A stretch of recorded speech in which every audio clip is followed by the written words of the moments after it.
a crisis in a narrow stretch of water thousands of miles away. But it's threatening your grocery bills, fuel prices, and the global economy.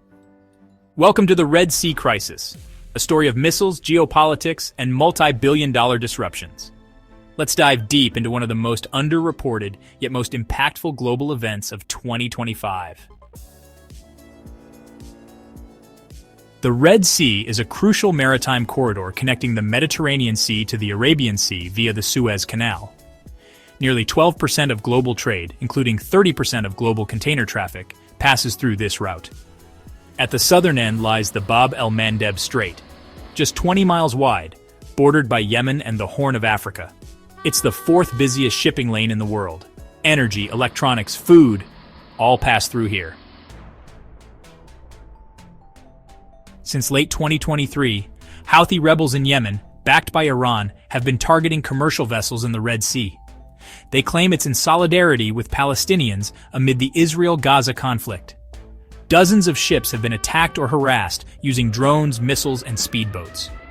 Major shipping companies like Maersk, MSC, and Hapag-Lloyd have suspended operations through this route. The U.S. and its allies launched Operation Prosperity Guardian, a maritime coalition to protect ships. Warships now patrol the waters, and some retaliatory strikes have been carried out on Houthi missile bases.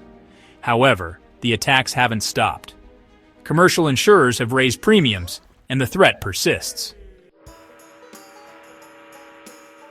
Cargo ships are now rerouting around Africa via the Cape of Good Hope, adding 7,000 kilometers and up to 2 to 3 weeks to delivery times.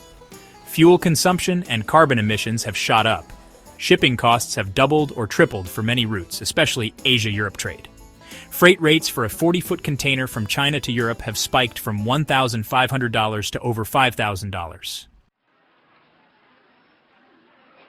Europe is already feeling the heat.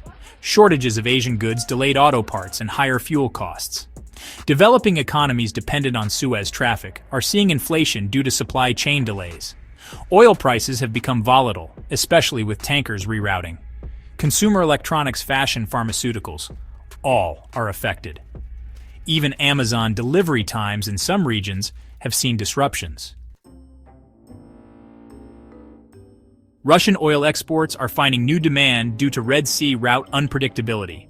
Overland routes like China's Belt and Road and North-South Corridor via Iran are seeing renewed interest. India's IMEC, or India Middle East Europe Corridor project, is being fast-tracked to offer alternatives. This crisis is not just about missiles. It's about how fragile and interconnected global trade really is. A regional militia can disrupt global commerce, reminding us that economic security is inseparable from geopolitical stability. It raises critical questions. Should we diversify supply chains? Is the world too reliant on a few choke points? What started as a localized conflict has spiraled into a global trade shock. The Red Sea crisis is a textbook case of how modern economies are tied together, and how easily that chain can snap.